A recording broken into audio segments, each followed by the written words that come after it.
Halo semua, selamat siang. Hai, ketemu lagi dengan saya Yudi Dawan. Kita akan live kali ini di CNN Indonesia TV. Nanti teman-teman mungkin bertanya-tanya, kenapa sih saya live-nya background-nya kayak lagi berlibur? Pinginnya sih saya lagi pingin berlibur sih, terus terang aja. Dan teman-teman pastinya juga udah ngerasa mungkin pingin berlibur, weekend getaway, ataupun pingin melakukan aktivitas-aktivitas yang menyenangkan. Nah, kali ini saya live di rumah sendiri tentunya, tapi dengan background tarat. Nah, ini sebenarnya saking saya rindu banget sih ingin berlibur gitu ya. Buat teman-teman mungkin bisa bertanya-tanya kenapa sih temanya apa sih yang menarik temanya kali ini. Nah, kali ini saya akan ditemani dengan tamu saya yang juga sahabat saya, namanya Mas Ari Raspati. Siapa sih Mas Ari Raspati? Kita akan berbincang terkait dengan industri hospitality di tengah pandemi. Kalau bicara mengenai industri hospitality, pasti teman-teman mengerti apa itu dengan industri perhotelan, industri F&B, kemudian juga leisure, resort. Nah, itu semua adalah beberapa bagian dari industri hospitality. Nah, kalau bicara mengenai industri hospitality adalah sesuatu yang jujur sih miris buat saya. Karena memang di saat pandemi COVID-19 seperti saat ini, industri hospitality, industri yang terkena dampak cukup signifikan. Dampaknya ya kehilangan hampir 60 triliun rupiah. Itu informasi dari Asosiasi Perhimpunan Hotel dan Restoran yang tercatat dari bulan Januari hingga April 2020. Nah, kali ini saya nanti akan berbincang dengan salah satu narasumber saya, Mas Ari Raspati. Mas Ari ini akan membahas tentang masalah terkait dengan apa sih yang menarik dari industri hospitality dan bagaimana sih industri hospitality itu nanti. Sebentar, saya coba lihat dulu Mas Ari di mana ya. Mas Ari ini pemilik industri hospitality yang memang juga dia banyak sekali. Coba aku pingin ketemu Mas Ari. Mas Ari boleh minta requestnya lagi atau mungkin saya coba ini lagi ya, login lagi ya, karena sampai sekarang belum dapat. Ini dia. Oke, sebentar lagi ada rekan saya Mas Ari. Oke. Sambil menunggu Mas Ari Raspati ini, ada beberapa teman-teman mungkin bertanya-tanya kenapa sih saya penasaran sekali sih untuk membahas tentang industri hospitality.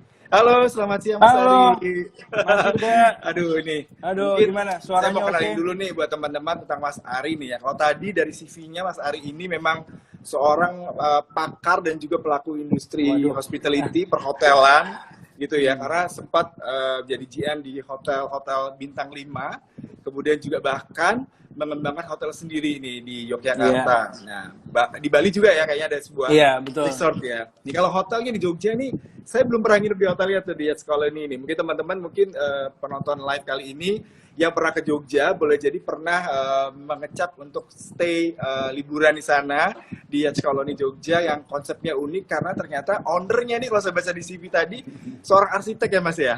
Iya. Backgroundnya, nggak heran dong.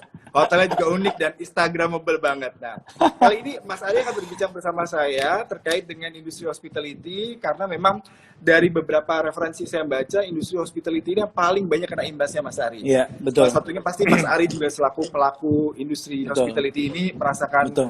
dampaknya ya Mas Ari ya. Mas Ari Betul. mungkin bisa cerita sedikit background kenapa tertarik di dunia hospitality kemudian sampai membangun hotel di Jogja. Oke, Mas Yuda, pertama-tama terima kasih buat undangannya, buat teman-teman juga yang sudah join dan yang nanti akan join. Saya ucapkan selamat datang di IG Live CNN Indonesia TV dengan tema tentang industri hospitality di era pandemi ini. Mungkin kalau cerita panjang tentang latar belakang, takutnya ntar ini lagi klimaks dari klimaks dari yang mau dibicarakan nggak sampai nanti waktunya. Tapi singkat cerita, mengawali karir dari seorang arsitek, lalu di dalam perjalanan karir saya menggunakan bahasa banyak kecelakaan, Mas, namanya karir ya. Saya yakin juga banyak orang juga melakukan hal yang sama, sekolahnya apa, jadinya apa, itu kan udah sering terjadi seperti itu ya. Mas Yuda juga jangan-jangan ya.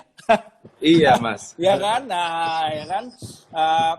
Tapi menariknya setelah saya jadi seorang arsitek dan masuk di industri hotel, lalu bekerja di salah satu brand internasional di sebuah hotel, masih sebagai seorang project arsitek, lalu habis itu masuk ke business development, lalu mendapat kesempatan jadi GM hotel, lalu saya sempat merasakan di salah satu brand lokal hotel yang cukup besar menurut saya, yaitu Hotel Santika. Lalu saya habis itu keluar bergabung dengan Holiday Inn, saya sempat ke Bangkok dan lain-lain dan kembali ke Jakarta. Kenapa ke hotel? Mungkin karena mengawali karir dari seorang arsitek, banyaknya interaksi sama orang, lalu melihat, dulu sih sama sekali nggak pernah melihat peluang sebegitu besar ya. Cuma dulu ngelihatnya, wah ini kayaknya sesuatu hal yang menarik dengan background arsitek, terus masuk ke hospitality kayaknya akan jadi sebuah peluang bagus gitu loh. Tapi ternyata pas sekarang ini, wah alhamdulillah ternyata nggak salah dipilih. Jadi dulu pilih jurusan arsitek ternyata ada manfaatnya juga kira-kira Mas Yuda. Iya. Itu kira-kira. Lalu dari dunia perhotelan, tiba-tiba apa yang menginspirasi Mas Ari? Akhirnya saya harus buka hotel juga nih, saya harus juga punya restoran juga nih. Apa nih kira-kira? Gini Mas, sebenarnya sih dulu kalau bicara dari niatnya sih sederhana. Karena kan saya mengawali dari seorang profesional. Saya bekerja sebagai GM hotel, lalu juga di situ saya berarti kan saya pekerja, saya pelaku industri. Di dalamnya saya ya seperti layaknya teman-teman hotel lainnya, teman-teman di industri service, ya saya melakukan pelayanan terbaik kepada customer dan juga saya juga mematuhi standar operating prosedur yang ada di hotel yang saya kerja. Dan di situ saya sempat mikir gitu loh, wah kayaknya kalau suatu hari saya punya hotel, cita-citanya sih hotelnya ini pertama tidak jauh-jauh dari kota di mana kami atau saya dan istri itu berasal. Kebetulan istri itu orang Jogja, orang Solo, saya juga orang Solo, ada daerah Jogjanya juga. Jadi mau nggak mau cita-citanya, wah cocok nih kayaknya Jogja bisa dijadikan ajang eksplorasi lah buat siapa tahu bakal jadi entrepreneur. Dulu sih cita-citanya seperti itu Mas. Ini ada teman saya nih, Farhanisa nih. Farhanisa juga gue. Siapa tahu nanti bisa kita ajak dia ke Yacht School ini Jogja tuh. Waduh, iya boleh dengan Dia senang putri hati. Indonesia juga tuh. Oh, halo. Nah, terus ya Terus, akhirnya waktu itu pas mau rencana buka hotel tuh saya juga kembali mengeksplorasi Mas. Kayaknya saya waktu itu pikir Indonesia tuh masih agak terlalu jarang menemukan hotel lokal yang mempunyai kekuatan branding yang bagus. Dan semakin perjalanan karir tuh orang kok semakin, karena saya pekerja ya, jadi saya ngerasa kok semakin nggak ada proudnya kalau orang tuh bekerja di local brand gitu loh Mas. Terus saya cuma nerawang aja. Kalau kopi kan dulu juga udah mulai zaman ya, orang-orang bikin coffee shop ya, local brand, own brand tuh berjalan. Terus saya mikir kok hotel kok ada, cuma nggak begitu banyak. Sekalipun ada, tidak dikonsepkan dan tidak dikurasi dengan baik. Sehingga perpaduan antara operasional, perpaduan antara branding, perpaduan antara desain arsitekturalnya itu tidak nyatu gitu Mas. Malah kadang-kadang cenderung tidak nyambung. Kalau ditanya kenapa nggak nyambung? Oh ini soalnya hotelnya peninggalan bapak gitu loh. Jadi yang melanjutkan generasi ketiga, generasi tiganya kan milenial, udah ada yang mulai di otak-atik nggak nyambung sama apa yang dulu dicita-citakan sama bapaknya gitu loh. Nah, saya berpikir waktu itu coba deh, saya mau coba membuka sebuah hotel, tapi dasarnya bukan, motivasinya bukan penginapan, tapi destinasi. Karena saya pikir kayaknya cuma Indonesia di balik dari kemajuan industri pariwisata Asia dan ASEAN dan Asia terutama, itu yang kelihatannya hotel tuh belum jadi destinasi. Destinasinya tuh masih lokasi gitu loh Mas, ya kan? Tapi kalau mungkin Mas Yuda kan juga saya lihat di Instagramnya kan senang banget traveling tuh, ya kan? Iya. Itu juga beberapa kali kan saya lihat, wah Mas Yuda itu di luar negeri aja sempat foto di hotel gitu loh. Artinya kadang-kadang kan Mas Yuda merasa, wah nih hotelnya tuh nyaman, hotelnya tuh memorable gitu. Nah terus saya pikir kasihan kalau kita tuh semakin sepanjang masa tuh nggak pernah punya ada hotel yang dijadikan destinasi. Nah, jadi ide sederhananya tuh itu Mas sebenarnya. Jadi kenapa hadirnya Yachts Colony? Ya saya pengen Yachts Colony itu bukan hanya diingat sebagai fasilitas akomodasi, tapi juga pengen diingat, oh pengen kalau orang identik dengan Jogja itu identiknya dengan Yachts Colony. Nah itu kira-kira cita-citanya Mas baik. Yuda. Ya, berarti kalau hotel selama ini tidak hanya sebagai tempat menginap, menghabiskan waktu, tapi juga menjadi destinasi, istilah kata mendapatkan memori dan pengalamannya ya Mas ya, dari bagaimana interiornya, kemudian juga fasilitinya. Nah ini berarti strategi dari Mas Ari untuk bersaing dengan menjamurnya hotel butik ya. Mungkin kalau Mas Ari bisa mengingat di flashback, itu kan di Indonesia, terutama di kota-kota wisata, Bandung, Bali, Jogja, Malang, itu semua hotel-hotel butik dengan konsep yang hampir seragam banyak. Jadi ini strateginya Mas Ari ya, yang mengedepankan sebuah pengalaman untuk menginap di sebuah hotel ya, menarik sekali. Nah, kalau Mas Ari melihat ini kan perkembangannya cukup baik sampai akhirnya tiba-tiba pandemi ini ya di 2020 gitu ya, dan 4 bulan nih hotel semua, tidak hanya mungkin hotel punya Mas Ari, tapi juga hampir semua hotel di seluruh dunia juga mengalami shutdown gitu ya, tidak beroperasi, banyak karyawan kena imbas. Tadi saya baca riset tuh dari PHRI katanya kerugian dari bulan sampai bulan April itu sekitar 60 triliun, bahkan mungkin lebih banyak lagi. Nah, Mas Ari, apa ini yang dibayangkan dengan kondisi seperti ini? Lalu apakah hotel yang Anda punya selama lagi pandemi ini masih beroperasi, dalam artian mungkin ya masih mempekerjakan karyawan seperti biasa, tapi untuk terima tamu tidak? Lalu bagaimana bisa mengelola sebuah hotel yang pastinya costly sekali itu Mas, operasionalnya Mas? Iya. Oke, Mas Yuda, saya minta izin untuk menceritakan sedikit ya. Karena kan saya saat ini bukan hanya sebagai pemilik hotel aja. Saya juga bicara dalam hal ini juga konteksnya saya juga sebagai konsultan di beberapa perusahaan. Saya juga jadi advisor di beberapa PT khususnya di dunia hospitality. Jadi saya mau jelaskan sedikit. Jadi industri hotel ini kan juga salah satu industri yang terkena disrupsinya juga terkena. Jadi bukan hanya masalah bukan hanya masalah fashion aja, bukan hanya masalah mobil, tapi hotel juga kena disruption. Jadi kita juga kena disrupsi. Terutama hadirnya, kalau kita ingat tahun 2009 hadirnya hotel budget, ya kan? Lalu beberapa hotel banyak berdiri. Nah itu salah satu disrupsi. Dari dulu orang kan nggak ada pilihan tuh Mas, taunya kan hotel bintang 4, bintang 3, terus loncat ke Melati, ya kan? 2009 kita dikasih pencerahan nih, Indonesia ya khususnya. Kalau di dunia mah udah lama hotel budget juga gitu. Cuma di kita tuh kan agak terlambat. Nah banyaklah akhirnya menjamur. Sepanjangnya waktu akhirnya muncullah nama hotel butik. Hotel butik itu disrupsinya tentunya didorong dengan adanya media sosial. Dengan perkembangan digital transformation. Akhirnya media sosial atau Instagram itu sangat mendominasi Mas. Cara bermarketing, cara berpromosi, dan cara berjualan. Lalu banyak juga munculnya opsi-opsi lain untuk men-shortcut orang bertransaksi menuju hotel. Makanya hadirlah beberapa online travel agent yang sangat menjamur. Saya nggak bisa nyebutin satu persatu, mungkin dari Traveloka, Tiket.com itu banyak sekali. Nah itu juga disrupsi. Nah setelah masa disrupsi itu tahun 2017, saya ingat sekali saya lagi jadi pembicara di Manado pada saat itu Mas. Saya pernah ditanya sama salah satu peserta, dia sempat bilang begini, ini pertanyaan sampai sekarang saya ingat. Dia nanya, Pak Ari, ini kan sekarang orang lagi zaman-zamannya segala sesuatunya di Instagram kan, ya, segala sesuatunya dikontenkan, sehingga orang tuh sekarang berlomba-lomba bukan menuju customer satisfaction, tapi menuju mana hotel yang mempunyai area-area Instagramable, kan sudah mengarah ke sana kan, sehingga itu orang berlomba-lomba Mas, dari mulai chatnya beraneka ragam, nanti ada tulisan-tulisan neon box di belakang gitu ya.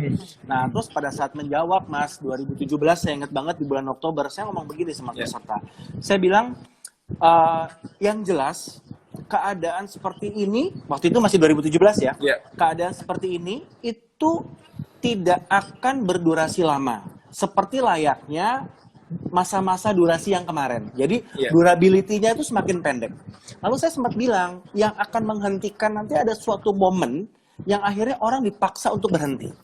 Oke. Nah, ternyata setelah 3 bulan kemarin kena pandemi, saya akhirnya berpikir, wah, saya kayaknya mengucapkan sesuatu doa di 2017. Ngerti nggak?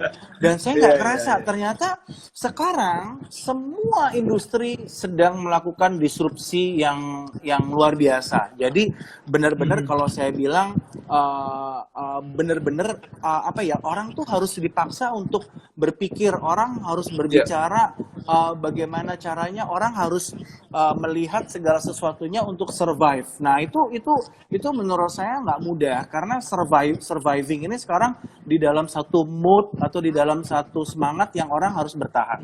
Nah, tadi saya langsung menuju ke pertanyaannya Mas Yuda. Bagaimana survive? Jujur Mas, berat. Kenapa berat? Karena industri hotel itu kan pertama tadi yang saya bilang, kita kena disrupsi gara-gara kita dipaksa untuk survive. Tadinya kan tidak ada istilah survive, Mas. Tadinya kan mengikuti tren, mengikuti zaman. Akhirnya di stop di satu momen, orang harus bertahan untuk hidup. Terutama pengusaha, terutama diri saya sendiri. Akhirnya di satu momen kita harus berpikir bagaimana kita harus melanjutkan. Karena kan nggak mungkin kita berhenti. Mana ya mungkin, Mas, di dunia ini, mana ada di negara di belahan dunia yang udah deh kita nggak mau serius di pariwisata. Saya rasa nggak ada. Semua orang saat ini sedang fokus bagaimana mau mengembalikan kepercayaan sehingga wisatawan juga datang untuk membuat ramai lagi. Nah, sehingga orang tuh nggak tahu, Mas, kalau yang namanya hotel itu komposisi dari biayanya tuh banyak sekali di dalam untuk menjalankan sebuah operasi. Karena kita kan kebanyakan melihatnya kan ya sekali lagi, Mas, kadang-kadang tuh kan dunia tuh diajak indah karena dilihat dari Instagram. Padahal kan kenyataan dunia itu tidak seindah Instagram, Mas, gitu loh, ya kan? Ya kan? Nah, jadi komposisi itu yang akhirnya memaksa pengusaha, memaksa pengelola hotel untuk berpikir 2 kali, 5 kali, 10 kali, bahkan 1000 kali, bukan untuk mengejar konten lagi, bukan untuk mengejar customer satisfaction, tapi mencari titik survive. Karena yang harus disurvive kan macam-macam. Ya, brandnya salah satunya, yang tidak terpenting, yang paling penting juga adalah bagaimana mensurvive karyawan sebagai asetnya sebuah hotel itu. Karena karyawan itu adalah bagian dari terpenting dari operasional hotel. Kira-kira gitu, Mas. Iya, Mas Ari, kalau kita tahu banyak sekali hotel shutdown ya di Bali, ada ribuan bahkan. Dan karyawan terimbas, ada teman saya juga pastinya juga kerja di dunia hospitality juga, mereka terpaksa dirumahkan, bahkan ada yang sampai terkena imbas sampai di PHK. Karena memang tidak ada lagi visitor ataupun tidak ada penjata tamu. Karena memang pemerintah sendiri waktu itu kan menargetkan paling banyak wisatawan dari negeri tirai bambu ya. Betul, dari akhirnya dia yang kena duluan ya, Mas ya. Iya, malah kena imbasnya gitu. Nah, karyawan terkena. Nah, kalau Mas Ari sendiri ini pasti dilematis, itu pertanyaan agak sedikit sensitif nih terkait dengan karyawan ya. Salah satunya di era pandemi ini pasti banyak yang juga terpaksa dirumahkan, ataupun terpaksa shifting cara kerjanya gitu. Bagaimana Mas Ari bisa mengolah aset tadi yang Anda katakan sebagai manpower, sebagai sebuah hal yang juga harus dipertahankan, tapi di sisi lain kondisi dilemanya nih, keuangan yang tergerus karena pandemi nih, Mas. Ya, Mas Yuda, izinkan saya menjelaskan mengenai kekaryawanan dari perspektif saya sebagai orang hotel. Mungkin kalau nanti penonton atau peserta di sini ada perspektif lain dari dunia human resources mungkin akan berbeda. Tapi izinkan dulu saya menjelaskan dari perspektif saya sebagai orang hotel. Yang pertama, saya yakin bukan hanya saya seorang diri, tapi hampir seluruh pengusaha hotel, pengusaha restoran, pengusaha industri hospitality yang besarnya ya, Mas ya. Itu saat ini saya ulang bahwa kita sedang mencari titik surviving. Ya, kita lagi mencoba bagaimana untuk survive. Survive itu macam-macam poinnya. Pertama, dari poin financial, jelas kita harus bisa survive. Karena jangan senang bisa hidup sekarang aja, karena kita belum tentu merasakan hidup di bulan ke depan dengan kondisi sama seperti sekarang, di bulan berikutnya lagi, di bulan berikutnya lagi. Apalagi kita sama-sama sadar kalau ngelihat dari siaran CNN Indonesia juga belum lama tadi beberapa jam yang lalu menyampaikan kita lagi dalam tidak kondisi sebenarnya grafiknya turun, betul ya Mas ya? Kita malah dalam kondisi grafiknya malah naik lagi nih Mas. Itu kan benar-benar prediksi yang tidak bisa kita hindarkan. Nah jadi pertama adalah kita bagaimana surviving dari sisi finansial. Jadi itu semua orang lagi mencari titik safe-nya. Yang kedua Mas, dari sisi brandingnya, saya yakin saat ini semua orang lagi mencoba men-secure atau menyelamatkan bagaimana brandingnya ini tetap long lasting. Karena kita tidak mungkin hanya segelintir orang yang akhirnya menyerah, udah deh nutup aja, gue udah nggak mampu. Ada, tapi nggak banyak. Ada yang kontak saya, ada yang direct message ke saya, yang sudah bilang, Mas Ari saya udah nggak sanggup nih kayaknya ngejalanin coffee shopnya, ngejalanin hotelnya. Ada yang seperti itu. Jadi kalau dari sisi itu jelas branding nih orang sekarang lagi berlomba-lomba bagaimana untuk mencoba mempertahankan. Nah sekarang kita coba bicara dari sisi manusia Mas, karena posisi saat ini itu tidak ada istilah pengusaha, tidak ada istilah karyawan, tidak ada istilah vendor. Karena kita ini dipaksa berada di dalam satu status yang sama, yaitu status pandemi. Nah, status ini tuh semua orang tuh dinolkan. Kalau secara tidak sadarnya, sudah nggak bisa lagi dilihat mana yang kaya, mana yang miskin. Yang kaya tentunya akan terasa, oh kok lama-lama kok keganggu juga ya gue punya keuangan. Itu bener loh Mas, kenyataan. Karena pengusaha juga saat ini juga berdampak besar dalam hal ini. Nah tapi buat karyawan pun juga selalu menanyakan bagaimana keadaan kami kalau pengusaha aja seperti itu. Sehingga kalau saya menyarankan bahwa yang terpenting saat ini sebenarnya bagaimana kita harus menciptakan peluang. Penting sekali. Karena kalau kita tidak menciptakan peluang, itu aset. Itu kan tadi kita sepakat ya, namanya karyawan itu adalah aset. Aset kalau nggak ada peluangnya, ya cuma aset aja Mas.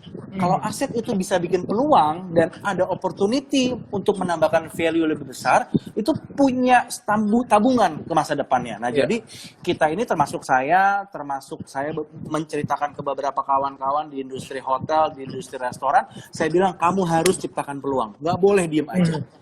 Karena saya yakin sejarah dunia itu sudah membuktikan tidak ada yang namanya krisis tidak menciptakan peluang. Itu sejarah dunia. Tapi kalau kita percaya sejarah, ya kan? Jadi gunakan itu sebagai momentum. Nah ini kalau peluangnya bagaimana tentunya tergantung dari bisnis model dan dari brand value yang dibawa dari masing-masing pengusaha. Kira-kira gitu Mas. Ini saya tertarik dengan peluang nih Mas, bisnis model. Kalau kita melihat sekarang dari beberapa riset yang saya baca, industri kesehatan, kemudian online, kemudian juga sesuatu yang bersifat teknologi adalah merupakan industri-industri yang akan mendapatkan banyak keuntungan dalam tanda kutip di era pandemi seperti ini. Lalu untuk industri hospitality, apakah memang peluang berikutnya harus dirubah? Contohnya nih, sebuah restoran tidak lagi mereka hanya menerapkan konvensional dalam menjajakan makanan, tapi sudah mulai online, sudah mulai menggunakan teknologi juga gitu kan. Tapi kalau untuk hotel sendiri Mas, seperti apa nih? Mungkin kasih bocoran untuk hotel dan industri F&B nih Mas. Mungkin buat penonton kali ini bisa dapat insight sedikit. Iya Mas, gini. Sekarang itu kan, ini saya bicara dulu dari sisi dunia hospitality ya. Dunia hospitality itu kan kalau kita cari artinya itu kan simpelnya adalah itu keramah tamahan. Jadi segala sesuatu industri yang relevansinya kepada keramah tamahan itu selalu bersentuhan dengan yang namanya hospitality. Jadi sebenarnya industri yang saya geluti ini tidak hanya spesifik hotel, Mas Yuda, tapi juga kalau Mas Yuda bilang restoran bisa tentunya F&B. Kalau Mas Yuda bilang pelayanan di dealer mobil, customer service itu ada hospitality-nya nggak? Oh ada, bisa, ya kan? Lalu theme park kayak Dufan itu apakah hospitality? Itu juga ada. Nah jadi itu saya memberikan gambaran umum dulu biar kita satu bahasa mengenai arti hospitality. Nah saat ini kalau saya bisa mengulang, kita ini sudah lagi tidak dalam masa untuk berkompetisi. Karena kompetisi ini sekarang bukan antara kita dengan pesaing, tapi antara kita dengan wabahnya. Kita harus berkompetisi. Siapa yang bisa lebih disiplin, siapa yang bisa mengikuti protokol dengan baik, dianggapnya dia yang bisa survive. Kan seperti itu ya Mas ya. Makanya banyak anjuran pemerintah untuk ayo ikutilah protokol segala macam, itu sebenarnya adalah ajakan persuasinya pemerintah untuk mengajak kita untuk survive. Itu kan intinya. Nah, saat ini tuh kalau tidak sadar, kita tuh sudah tidak lagi menawarkan kepuasan pelanggan. Kalau dulu Mas, hotel kan Mas Yuda juga sering traveling ya. Kan yang dijual tuh kan apa sih slogannya? Home away from home, gitu Mas ya, ya kan? Jadi kan selalu dijual seperti itu. Nah sebenarnya home away from home itu kan yang dijual kan adalah value satisfaction, value kepuasan, nilai kepuasan, sehingga kita bisa cerita, kita bisa advokasikan ke orang lain. Nah sekarang enggak Mas, sekarang justru yang diperdagangkan adalah narasi keamanan dan kesehatan. Oke. Kalau saya lihat ya, jadi sekarang tuh hampir semua hotel sudah tidak lagi menceritakan dan memamerkan ke orang, gue punya brand X, brand gue ini bagus, brand gue ini benar-benar disukain sama orang, brand gue ini benar-benar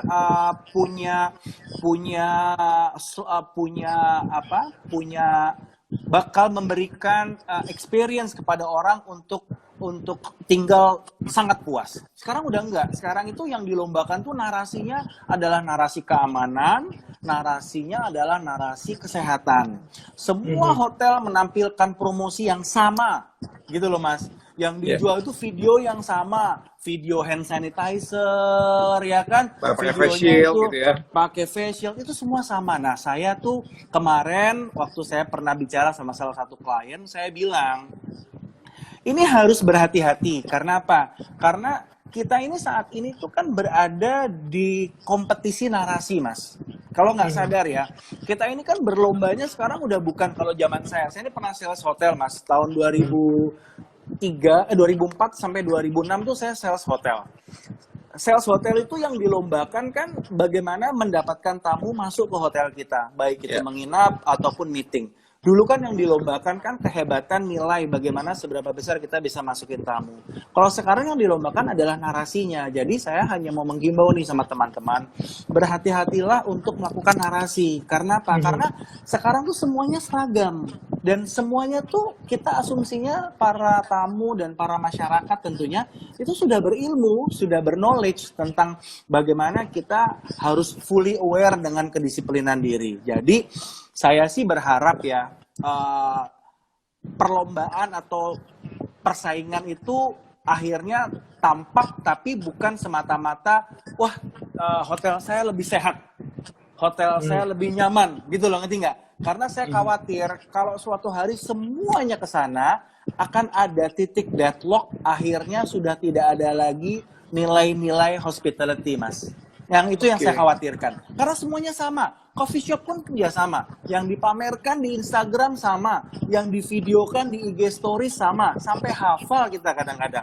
Prosesnya habis mau cuci tangan, baru masuk, diminta untuk pakai face shield, itu sama. Jadi termasuk hotel saya juga, termasuk juga klien-klien saya juga, saya mengajak, ya kita harus hati-hati. Kita harus mempersiapkan narasi berikutnya tuh apa. Ingat loh, kita dalam surviving mood.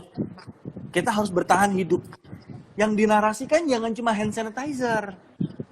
Kita harus mengajak, apalagi supaya meyakinkan orang bahwa tempat itu nyaman dan sehat. Tapi bukan dengan cara-cara yang berulang dan yang dilakukan orang banyak. Kira-kira gitu, Mas Yuda. Oke, menarik sekali ya, Mas Bella. Memang saat ini semua orang seperti berusaha untuk mendapatkan kenyamanan, kesehatan juga menjadi sebuah prioritas tadi ya.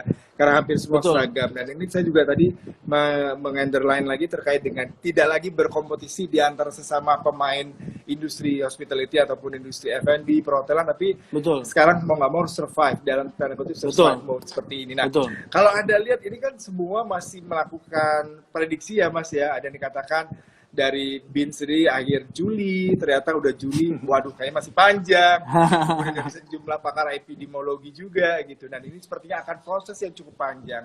Nah, bagaimana Anda sebagai pelaku industri hospitality juga untuk bisa tetap melihat nih perjalanan panjang yang masih cukup uncertainty gitu ya, dengan apa in the light of the tunnel-nya masih blurring gitu kan.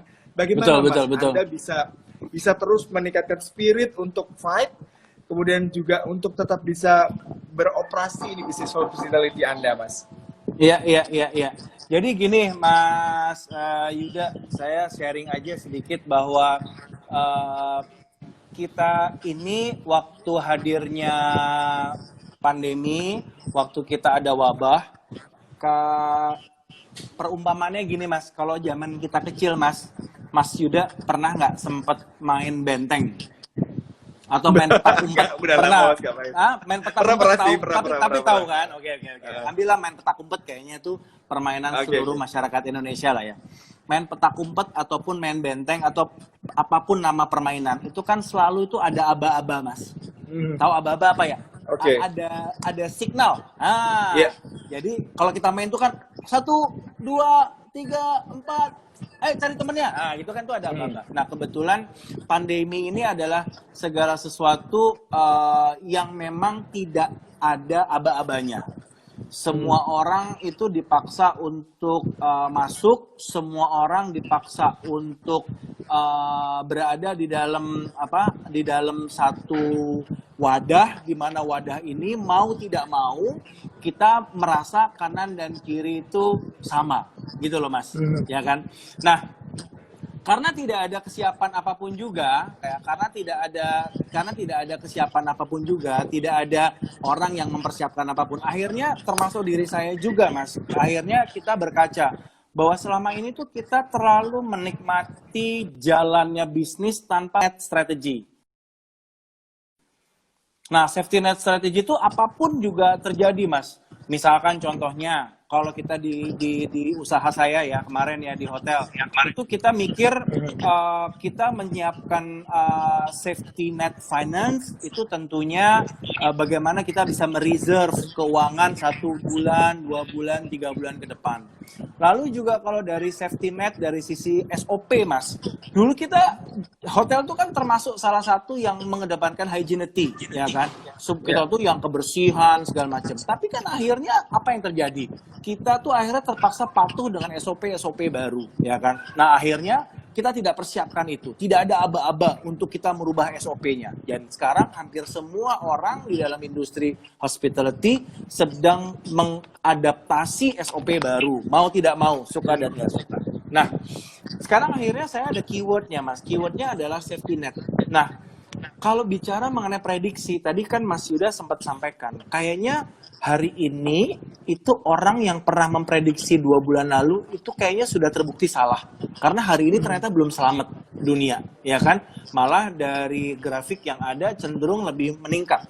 Nah, artinya kan sebenarnya bukan prediksinya salah. Artinya tidak ada prediksi yang akurat. Karena saat ini tidak ada sesuatu yang pasti. Karena kita tidak berlomba dengan orang, tidak berlomba di sebuah kompetisi yang ajangnya jelas, yang peraturan permainannya jelas. Kita tuh nggak tahu. Nah, jadi kalau saya bilang, apa yang kita harus lakukan? Kita harus menyiapkan safety net strategi yang baik saat ini. Wah, sekarang bagaimana Mas Ari? Kita harus survive dengan kondisi seperti ini. Yang tadi saya bilang, Mas, kita ini harus punya terobosan. Kita harus menciptakan peluang. Nah, saya mencatat, Mas, ini ada 4 yang kemarin tuh selalu saya gadang-gadang menjadi bagian dari strategi yang saya selalu ceritakan sama teman-teman. Yang pertama adalah teknologi. Kita mau nggak mau, Mas, dipaksa sekarang harus akrab dan dekat dengan teknologi. Yang dulu orang, gue nggak mau beli apa-apa dari Tokopedia, gue maunya mendingan ke mall aja. Sekarang nggak ada pilihan, Mas. Orang sekarang semua bertransaksi di marketplace, virtual. Nah, itu artinya kita harus dekat dengan teknologi. Terus yang kedua, dulu, Mas, kita tuh kan mungkin sudah dijalankan, tapi tidak sebesar sekarang, yaitu ekosistem. Kita tuh sekarang butuh ekosistem untuk menggerakkan ekonomi. Sekarang tidak bisa lagi individualistik. Makanya tadi saya bilang, tidak boleh ada pemikiran kompetisi. Karena kalau kompetisi itu nanti jadinya ada blok-blok. Nah, kita harus ngelepasin kompetisi, kita harus bergabung dan kita harus berekosistem. Harus berekosistem. Saya harus gabung bisnis saya dengan Mas Yuda. Mas Yuda punya apa? Oh, saya bisnisnya kaos, Mas Ari. Saya terpukul sekali. Saya punya garment, saya punya bisnis distro, terpukul sekali. Nah, misalkan saya hotel. Terus saya bilang, Mas Yuda, mau nggak kita kolaborasi aja? Mas Yuda punya stok apa kira-kira? Oh, saya punya stok, dead stock nih Mas Ari, desain-desain saya 2 tahun lalu. Keluarin Mas. Bikin bazar besar-besaran, bikin pasar senggol besar-besaran di lobi saya, ya kan? Tapi kita kurasi dengan baik, ya kan? Nah, tapi Mas Ari, kan sekarang mungkin hotel lagi nggak rame. Oh, nggak usah khawatir. Kolaborasi itu bukan hanya dari sekedar offline aja, tapi dikolaborasikan juga dengan online. Mas bisa berjualan di tempat saya juga bisa berpromosi di tempatnya Mas Yuda. Nah, itu yang saya bilang namanya ekosistem. Yang ketiga, social distancing. Ini bahaya, kalau dimengertinya bahaya. Kenapa? Hotel tuh paling kena dampak, terutama bisnis hotel. Adanya Zoom, adanya IG Live, adanya segala rupa media, itu mengancam teman-teman yang punya ballroom. Pada takut semuanya. Wah, gimana ini? Bentar lagi nggak ada conference. Saya bilang, jangan khawatir. Saya yakin yang namanya pemerintah sudah menyiapkan paket-paket penyelamat. Tidak mungkin langsung mematikan begitu saja. Saya yakin entah itu dari Kementerian Pariwisata, entah itu dari Kementerian Keuangan, pasti sudah mengeluarkan stimulus bagaimana akhirnya untuk mensecure, untuk menyelamatkan yang namanya industri kita. Tidak mungkin ballroom itu tiba-tiba sepi, 100% tidak. Tapi perlu dipersiapkan bahwa kehadiran Zoom, kehadiran Google Hangout, kehadiran webinar itu adalah media pengganti. Jadi suatu hari ada kemungkinan orang tidak jadi conference, orang malah ikut Zoom yang mungkin bisa 3.000 orang, pax-nya jauh lebih besar. Nah, peluangnya adalah buat orang hotel harus bisa memfasilitasi itu justru. Malah justru jangan, waduh itu ancaman Mas buat saya. Oh jangan, itu justru harus difasilitasikan. Bagaimana? Ya kita harus tidak boleh gagap teknologi, wifi lu harus bagus, gitu loh, ya kan? Terus fasilitas kamu juga keren, kamu menyiapkan biasanya tuh wifi, mungkin ada direct line-nya lebih bagus salurannya dan lain-lain. Nah, yang keempat, Mas, tadi yang pertama kan teknologi pertama teknologi, yang kedua ekosistem, yang ketiga social distancing, dan yang keempat itu adalah humanity, Mas, masalah kemanusiaan. Ini mutlak. Ini adalah kalau terobosan saya nggak tahu, tergantung dari bisnis model masing-masing. Saya singkatnya aja, kalau kita sama-sama melihat dari marketplace apapun itu ya, baik itu Shopee, baik itu Tokopedia, sebelum kita proceed final untuk check out itu kan kita sempat juga ditanya, mau donasi nggak? Ya kan? Karena segala sesuatunya sekarang dikemas juga dari sudut pandang kemanusiaan. Asal dilakukan dengan akhlak yang baik. Jangan sampai nanti ngakunya itu buat kemanusiaan. Buat charity tapi, gitu ya? Itu juga jangan. Nah, jadi kira-kira itu dari saya, Mas, mengenai peluang.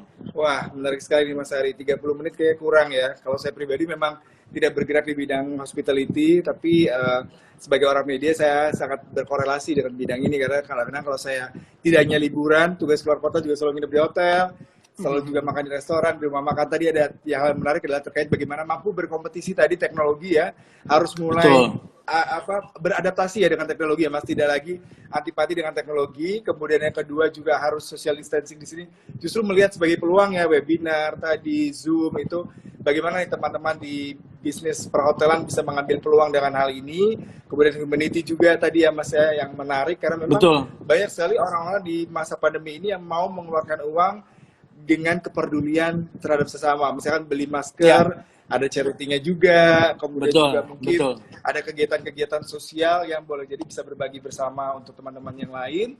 Nah, ini perbincangannya menarik sekali Mas Ari. Mas Ari, sayang sekali 30 menit kayaknya kurang. Mungkin teman-teman nanti terima kasih banyak malah. Ikut serta kalau Mas Ari ada kelas khusus ya, webinar ataupun ada seminar khusus terkait dengan hal ini. Baik Mas Ari, sukses selalu untuk bisnis perhotelan dan bisnis F&B-nya. Terima kasih buat teman-teman CNN juga, terima kasih sekali. Iya.